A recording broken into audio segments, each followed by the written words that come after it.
او دقه دعا په قرآن شریف کې نن محفوظه ده. د دقه دعا ډېر لوی شان دی، د دقه دعا ډېر لوی مقام دی. قسم په خدای دقه دعا به د الله رب العالمین د فرش نه به د عرش ته رسي، او دا دعا به نن زده کوئ، دا دعا به زده کوئ. د دې دعا ډېر لوی شان دی. خدای پاک نن مونږ او تاسو له محفوظ کړی دی په قرآن کې را لېږلی. نو دا یې د دې لپاره نه را لېږلی چې ته تې خوند واله، ته تې مزه واله، ته تې دغه واله، نه، دا یې د دې لپاره لېږلې ده چې دا دعا کوه، د دې ډېره لویه فایده ده. دا به تاله ډېره لویه فایده درکړي، دا به د دې فرش نه عرش ته رسوي.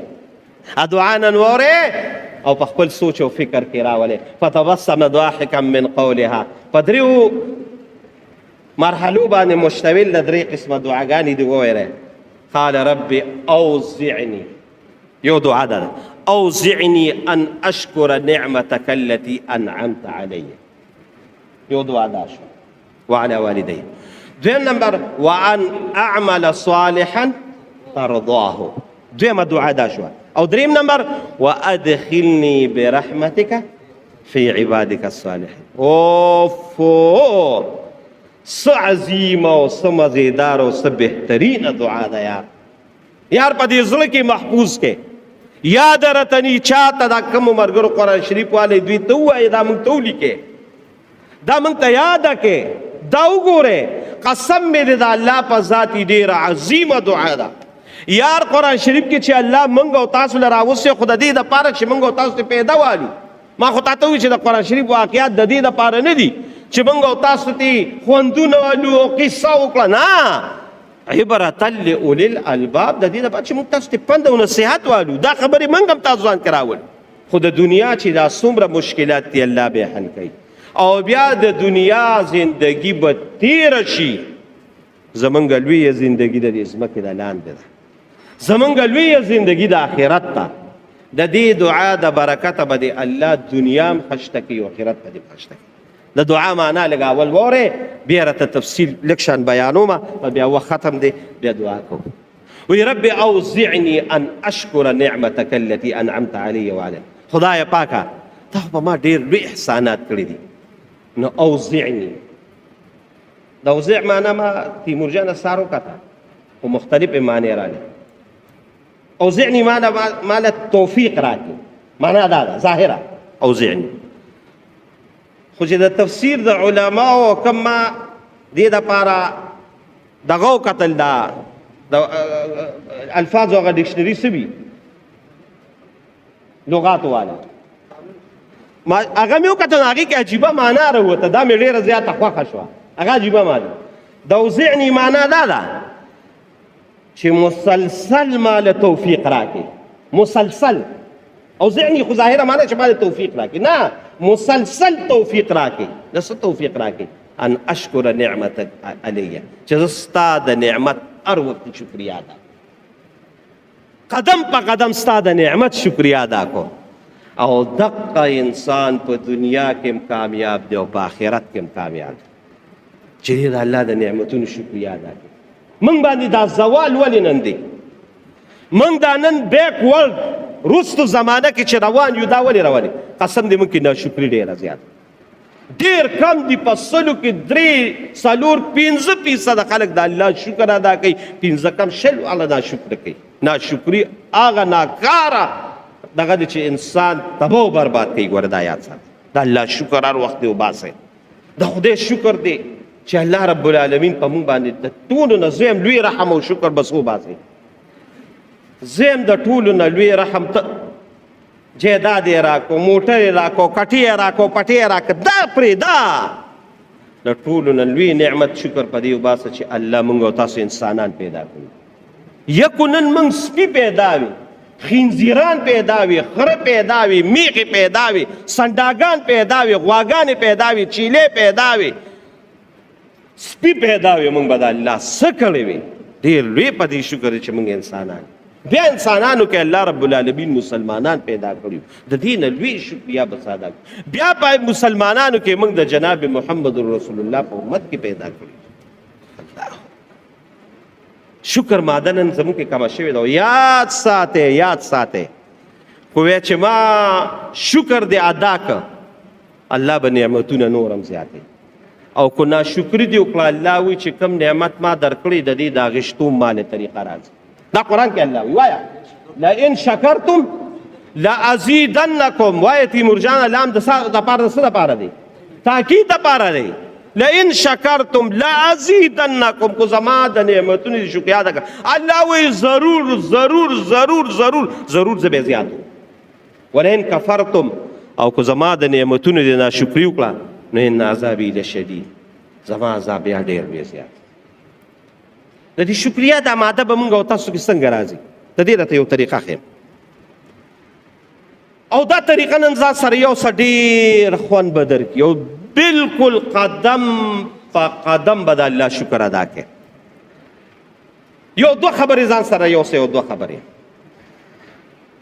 شکر ماده به راکې په خپله راشي دا خو ځان له مستقل بیان دی موږ پې مخکې کړی دی بیا به هم پې بیان وکړو خو زه راته یو اسانه فارموله کوم د دنیا په لحاظ ما ته وګوره د دنیا په لحاظ د دنیا په لحاظ د دنیا د معاملو په لحاظ د ځان نه لاندې ته ګوره د شکر ماده بر کې راځي خبر راته کومه او د دین په لحاظ د ځان نه اوچت ته ګوره قسم په خدای الله به د لوی مقام ته ورسي څنګه ما ته وګورئ د دنیا په لحاظ د ځان نه لاندې ته څنګه ګوره د ځان نه لاندې د دې ګوره مثال په طور راته وایم داسې بیا پې ته قیاس کوه چې د دنیا په لحاظ په دې دا ګوره چې یو سړي سره موټر دی نو ته د هغه ښه موټر ته مه ګوره تا سره د لاندې په دې باندې شکر وباسه یو سړي سره موټر دی تا سره موټر سیکل دی هغې موټر ته ګوره ما موټر سیکل والا دی سیکل والا ته ګوري شو دی سیکل والا نه خوشو ما سره موټر سیکل دی سیکل والا دی ته نه ګوري چې موټر سیکل والا ته دی ګوري سیکل والا دی پیاده ته ګوري چې شکر دی زما خو سیکل شته د خو سیکل هم نشته پیاده روان پیاده والا دی څه چل ګوري پیاده والا دی هغه چا ته ګوري چې کوم د خپو د معذوره دی هغه ته دی ګوري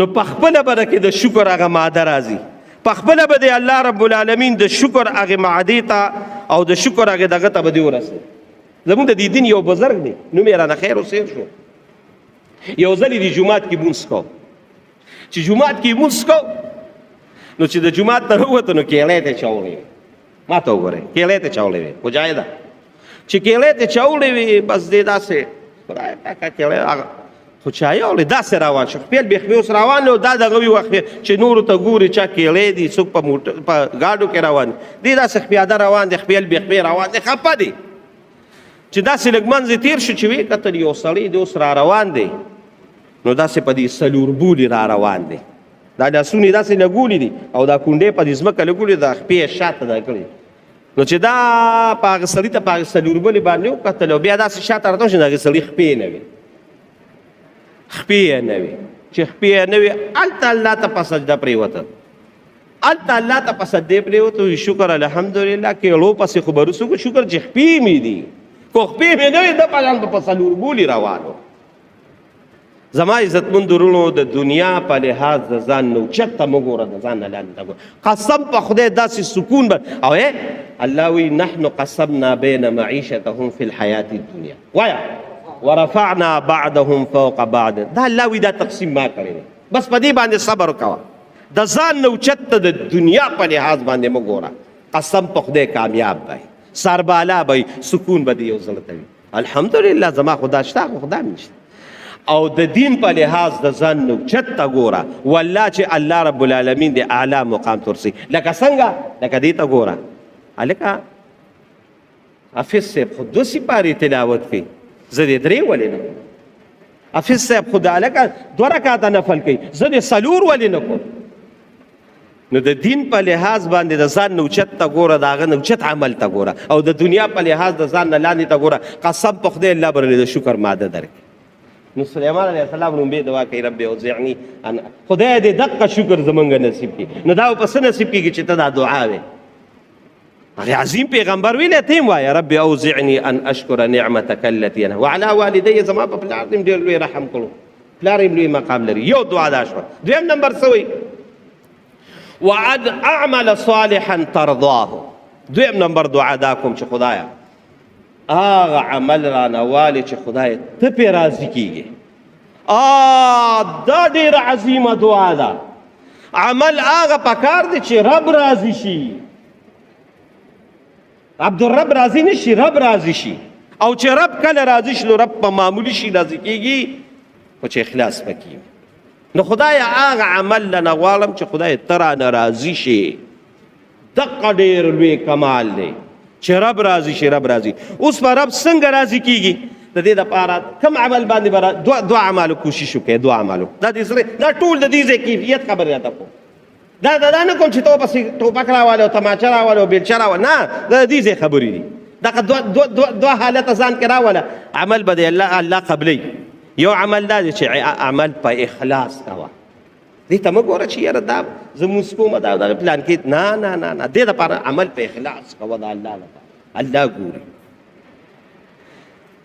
نو الله به راضي. او دویم نمبر عمل کوه، خو عمل د جناب محمد رسول الله په طریقه کوه. یو عمل په اخلاص، دویم نمبر د رسول الله مبارک په طریقه. دا عمل به د دې فرش نه عرش ته رسي. عمل په اخلاص خو د رسول الله مبارک د طریقې نه دی، فهو مردود. تیمور جان هغه تبا دی، نه د رسول الله مبارک په طریقه به عمل د ډېر اعلی ولې نه وي، خو چې د رسول الله مبارک د طریقې نه وي، قسم په خدای دا مردود دی. د رسول الله صلی الله علیه وسلم یو ډېر عظیم صحابي دی، یو ډېر عظیم صحابي. بیبي نوم یې نه علم، نوم یې راته نه علم. رسول الله مبارک له بیبي په پرده کې راغی، وی الله رسوله وی پلان کې یو کنه ته هغه وی یره وی ډېر بهترین انسان دی. هغه یو کنه وی ټوله شپه الله ته ولاړ. وایا ټوله شپه، ټوله شپه الله ته ولاړ، او هره شپه الله ته ولاړ. او د ورځې ټوله ورځ روژه وي.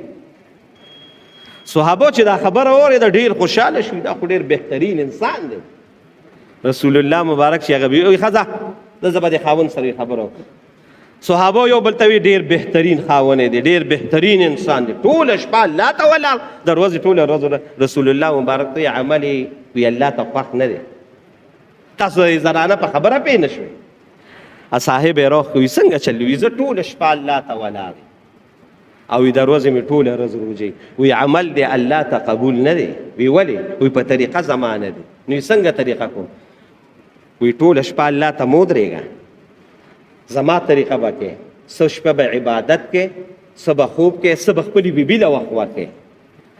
د ورځې به ټوله هره ورځ به دې روژه نه وي، کله روژه نیسه کله روژه مه نیسه. وإن لزوجك عليك حق. څنګه دی الفاظ؟ وإن لنفسك عليكم حق.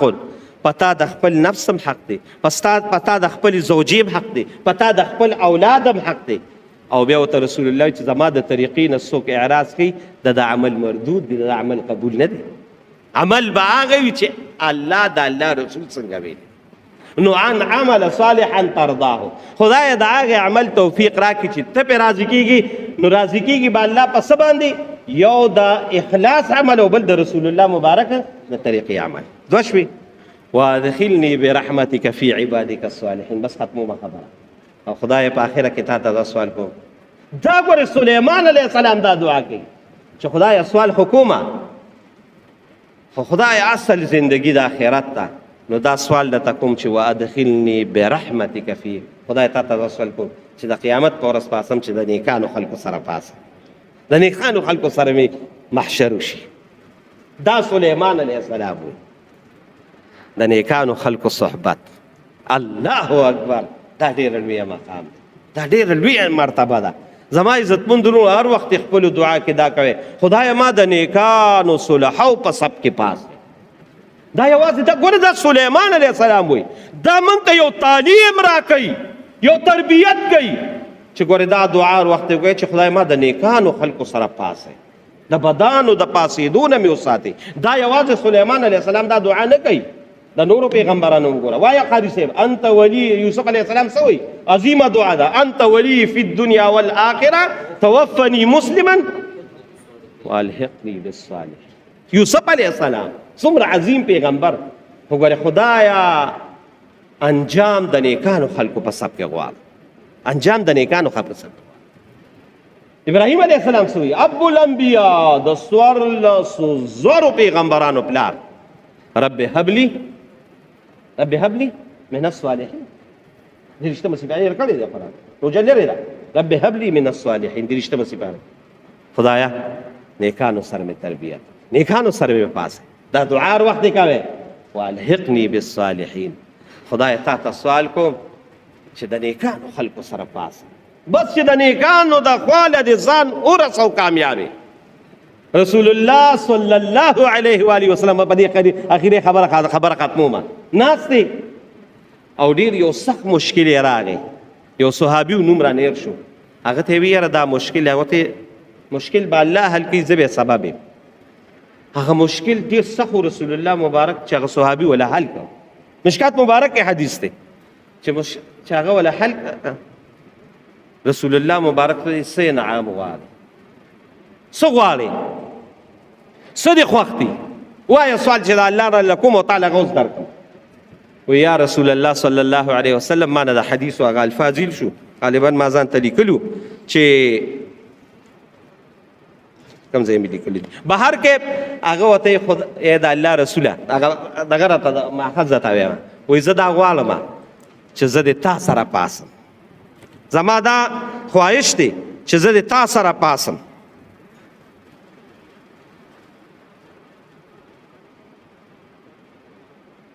اسألک مرافقة فی الجنه، دا څه الفاظ یاد شو راته. دا سوالو که چې تا سره مې جنت کې الله رب العالمین یو ځای والی راولي. هغه ورته لکه بل سوالو کوي دا مه کوئ، نه نه نه دا غواړم چې په جنت کې تا سره یم. اسألک مرافقة فی الجنه، د دې خپلې هغه دغه کوراله دعا کوراله دغه راکړې نو دا غواړم چې الله مې جنت کې تا سره یو ځای، بس چې هغه سره یو ځای شي بیا به کامیاب یې. که ته ډېر لوی سړی ټیک ده، یو سړی لوی دی، خو چې دا موږ ورسره دا کمزور او دا ټوپک مار ګرځو که نه، هم د هغه په هغې مجلس کې خو ناست وي که نه، کوم شي چې هغه ته میلاوي هغه موږ ته میلاوي. نو ای د الله رسوله تا سره مې مرافقت پکار دی چې یو ځای تا سره یم. نو ته م الله ته سوال کوې وادخلني عبادک وادخلني فی الصالحین. خدایه پاکه زه تا ته سوال کوم چې ما د نیکانو خلکو سره پاسې. رب اوزعني ان اشكر نعمتك التي انعمت علي وعلى والدي وان اعمل صالحا ترضاه وادخلني برحمتك في عبادك الصالحين. یا رساجب دعا ده یار، قسم په خدای زخه چې کله وایم دا الله مې سم باغ شي. خدایا دا یاد کړه دا دعا، دا مرګري به راته په دې سکین چې کوم زموږ مرګري اوري او چاته دا د نور لسمي سپاری د سورة النمل آیات دعا دا چاته نه یاد د قرآن شریف دغه نه اراده کوي او دا دعا وایي او ماته یو ډیر عظیم بزرگ، یو ډیر لوی بزرگ او زویم هغه د عالم اسلام بزرگ دی، هغه د عالم اسلام عالم دی. د دوه کسانو نه مې دا دعا په دې خپلو غوږ اورېدلې ده، ځکه مې راته نن په هغې بیان وکړ چې دا وایې او هغوی یو تعداد یاد کړی دی چې دغه تعداد سره دا دعا وی الله به راته دا نصیب کوي. تی په خولې وایه یو ځل به یې راته نصیب کوي. د یو ډېر عظیم عالم چې نن هغه په مکه مکرمه کې د بیت الله مخې ته درس کوي، مولانا مکی صاحب دامت برکاتهم، دا مې د هغه نه هم دا دعا اورېدلې ده. او دا د شیخ الاسلام چې د دې ټول شیخ العرب والعجم د دې ټولې دنیا د دنیا شیخ دی مولانا تقي عثماني صاحب، هغه هم په دې خپلو ملفوظاتو کې دا لیکلي دي چې دا دعا 11 ځله وایه، خدای پاک پرله دا درې واړه کمې درجې چې دي چې رب اوزعني د شکر توفیق به م الله درکوي او د نیک عمل توفیق به م الله درکوي او چې د دنیا نه کله رخصتېږي نو د علماو د نیکانو د صلحاو د پیغمبرانو په سب کې به دی الله ودرکوي. رب اوزعني ان اشكر نعمتك التي انعمت علي وعلى والدي وان اعمل صالحا ترضاه وادخلني برحمتك في عبادك الصالحين. چاته یادوي ډېره ښه خبره، چاته نه وي یادې زموږ دې ملګرو ته ووایي دوی به یې راته ولیکي یا به یې راته په قرآن شریف کې دغه کړي او زما کوم د سپین ملګري دوی به یې راته بیا دغه د قرآن شریف په ولیکي شان آیات دا به راته راولي. دا دعاګانې وایه د دې ډېر لوی فایده ده، قسم د ډېر لوی مقام ته پې رسي. بس صرف د دې ځای هغه کیفیت لږ الله سره لږ ربط جوړوې. دا دعا چې موږ ته الله دې قرآن کې ښولي خو د دې لپاره چې موږ پې عمل وکړو که نه، موږ یې په خپلو زندګو کې راولي که قرآن شریف کې خو الله د دې لپاره چې بس تی وایه او بس خبره نه، دا چې موږ په دې خپلو زندګو کې راولي الله به پې خامخا دغه مقام راکوي. رب العالمین د دې دعا غ اثرات اول زما په زندګۍ کې او بیا ستاسو ټولو په زندګو کې الله راولي.